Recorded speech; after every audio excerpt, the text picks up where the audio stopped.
Park is also a rescue center for birds? Well, you're very welcome, Mama Mama, and we are very, very grateful. You may now go back to your seat and enjoy the rest of the show. Thank you.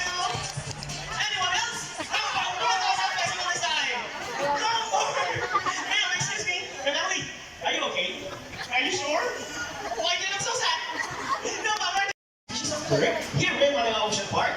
Birds of prey are also known as raptors. Hunt and feed by other animals. The term raptor came from the Latin word rapere, meaning to seize or to take by force. These birds are characterized by their keen vision that allows them to detect prey during flight. They also have powerful talons and beak. Ladies and gentlemen, please look to your left. Presenting our Philippine Eagle out, here comes home! Scientific name is Bumonipensis. These birds can be found in Bohol, Salar, Leyte, Catanduanes, and possibly in Sibuyan. And meet our family life, here comes Shadow! Brown eyes are scientifically known as Alligator, one of the 446 species of birds of prey. These birds can be found in India, Indonesia, Bangladesh, Pakistan, and China, including here in the Philippines. They are locally known as Lawi or Banyo in Visayas region. Everyone, here comes our chickens!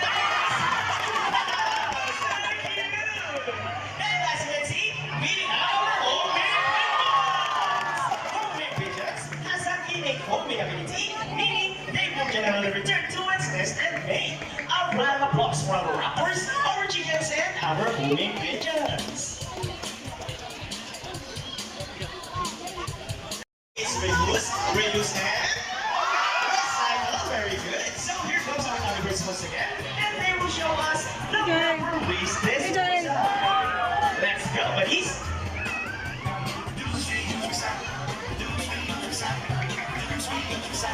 Easy, right? So if the birds can do it, so can we. Ladies and gentlemen, we hope you all enjoyed our show. Are the birds spectacular? Well, in our own way, no matter how small the effort,